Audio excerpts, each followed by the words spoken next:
Welcome back. Another weekend under our belt, and it is now February of 2022. What have you found yourself getting into? I would love to hear your stories about parenting and how things happened seeming almost out of the blue. My mentor, Michael Neal, talks about something called happy accidents. And it is allowing ourselves the grace to let things fall into place. And more times than not, things fall into place. Not not on our account, not on our time, but exactly when they need to fall into place. Write in. Tell me about where it is that you gave yourself grace, you found giving your children grace, and something like a happy accident happened. This week, I am gonna do something different.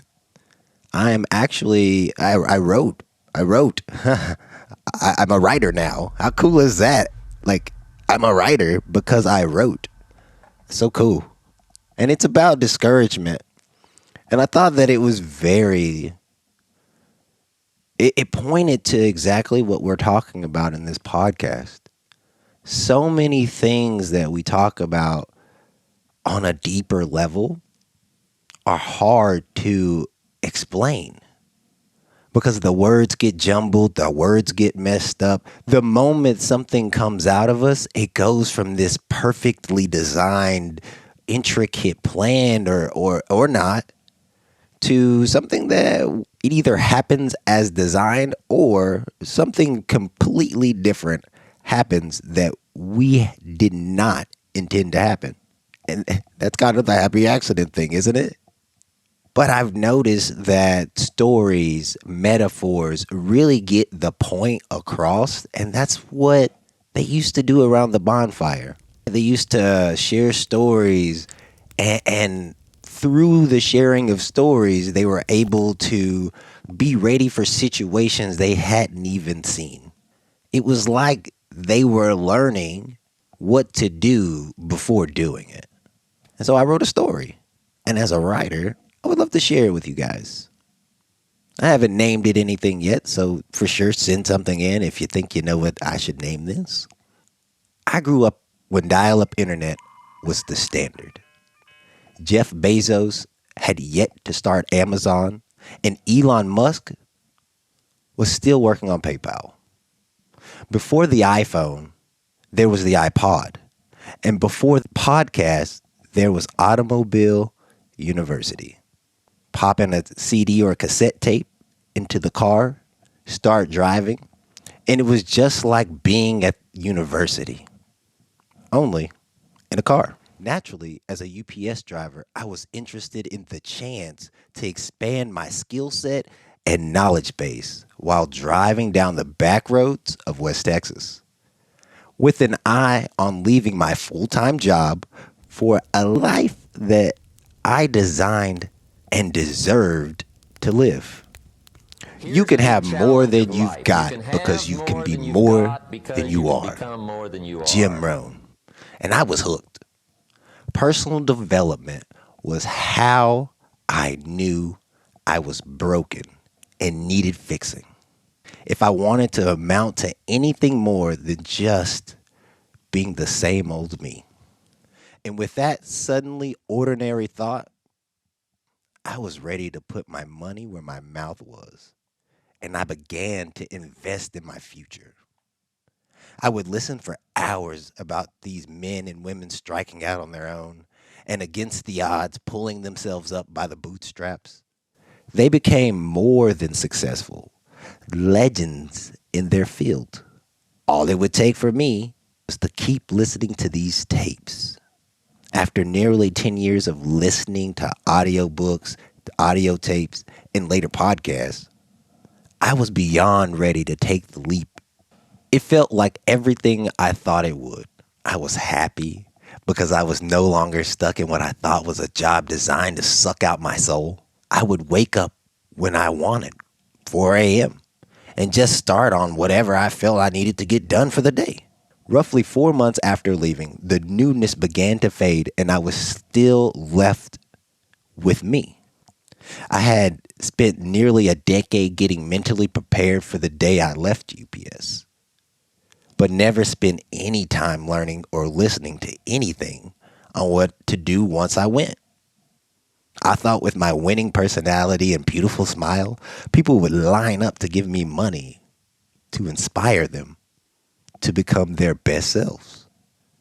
Nearly a year into my full-time job, I hit a wall so big that I could no longer motivate my way through it or around it. It was as if I tried everything I knew to do and was stuck. So I did the only thing I knew to do, and that was to push harder. With so much uncertainty around me about what to do next, I started to mull it over in my head.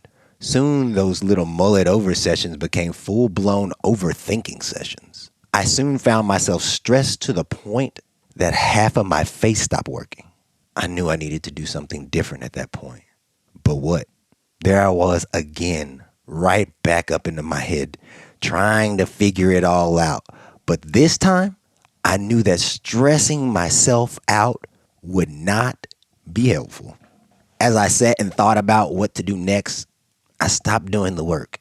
I stopped doing what showed up next. And I started sleeping in as late as 5 a.m.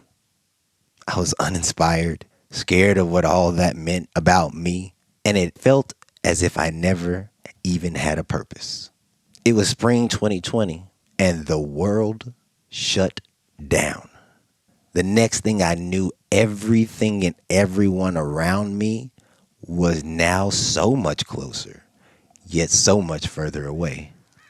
The world was different, and I knew I must be different as well. After over a year of beating myself up, discouraging and worrying myself nearly to death, I started questioning if being myself was enough.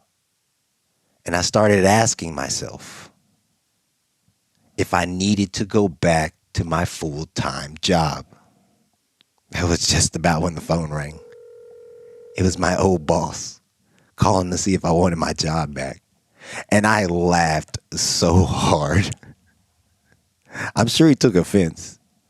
I politely declined, and we got off the phone. It was as if the darkness that I allowed to surround me started to lift.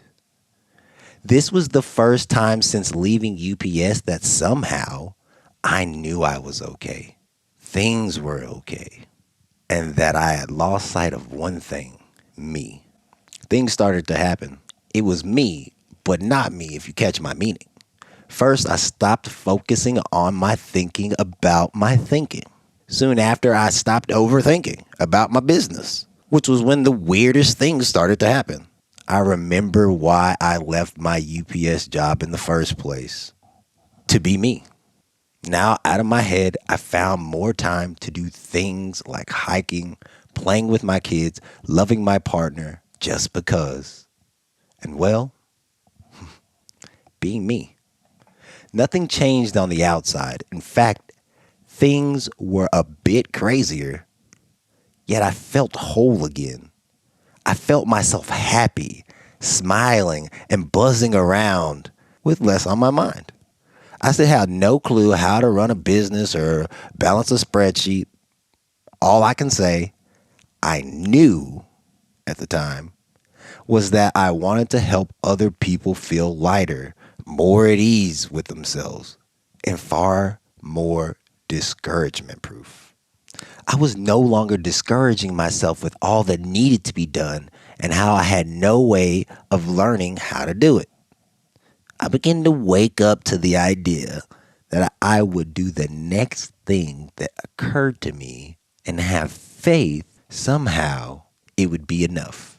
I started to wander. I started to wonder, what if I was just where I needed to be to do just what I wanted to do? Setbacks are a part of being human.